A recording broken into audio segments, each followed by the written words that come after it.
an exhibition of 3 artists. The title of the show is going to be Telling Tales? Yeah.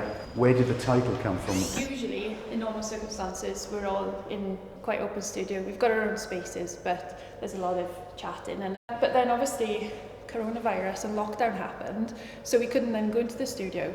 So we were making the work apart. So I thought then telling tales kind of makes sense. And when you tell a tale, you already know you're saying something that isn't quite true, or might not be quite accurate. Yeah. So there is a kind of a thing about that's got a nice ring to it, actually. So when I think about the paintings I did before lockdown compared to the ones I did during lockdown, I just feel so differently about them. I feel like a different person. Well, I'm interested in how you might approach, just to describe simply how you either choose imagery, how you process it, or I know that you draw, for instance, Zena, quite. Yeah. Do you draw from life? I sometimes do. I mainly draw from photos these days. Like that one, for example, was behind you. Yeah. Was somebody else took it of my daughter in her nursery Christmas concert, I think it was, and it was really grainy. She was in the distance. She just had this look on her face that resonated with me. But they put her in this sequin dress, and I could just see, she was holding her hair, and she just looked uncomfortable, basically, and a bit confused. You use quite often a variety of ways of making as well, this, the kind of, I think it's very clever, the kind of colour combinations, but then there's something very hard, a hard edge in the figure, but a very soft depiction there, and then that stippling that you're doing with the... I mentioned earlier about the photos I choose, and I think maybe it's because I see something of myself in my children. I mean, we're connected. Yeah, and the kind of telling tale again is that. So we're in accord, really, in a way. Yes. Now, obviously the photographs don't look as if you took them. I mean, they're probably sourced from. They have a kind of another time quality to them. Yeah, each of them are like a short story, I suppose. So do you think they're romantic?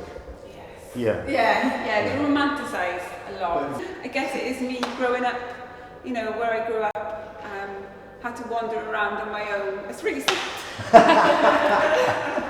Well, this is interesting. So it's like therapy. So I guess you were in a girl gang as well, were you? No, I wanted to be. This is really sad. This is I want longing, I guess. Subcultures and things, like belonging to a gang. I find them pretty sinister. Too. You find them what? Pretty sinister. Clearly that one, I don't know, what's he going to do? Find them quite dark. Yeah. I think it's my imagination, probably when I was younger, walking around a place like that, I lived by a motorway. That's why that's called Heading to the Motorway, hear the hum. I thought it was quite sinister walking around on my own in this place where I lived and hear the hum of the motorway, so maybe it's just trying to tell that story. So you chose a custom painting.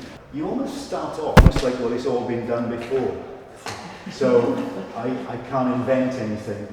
So I'm going to kind of pay homage and then make something from that. As artists, as painters, we're really interested in what's come before. We love to go and see a show and look at other people's work, and I'm sure other people do it. Like if I see a show, I kind of go back to the studio and it kind of seeps through into my own work. Yeah. Well, it's true. I love Guston.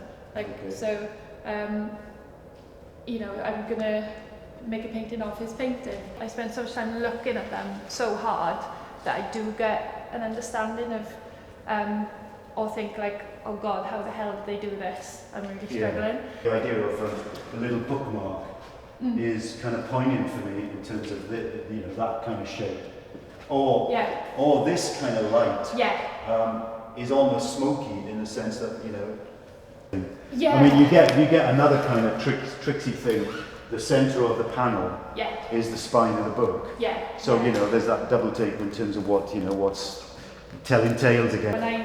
When I choose which images I'm going to work from, there are very deliberate decisions like that, because once I've so how I work is I'll, for example, take the book and photograph it with my camera phone, and then just work from the small image then. So once I've got that image, it doesn't change. So it's kind of there's a lot of thought goes into the composition.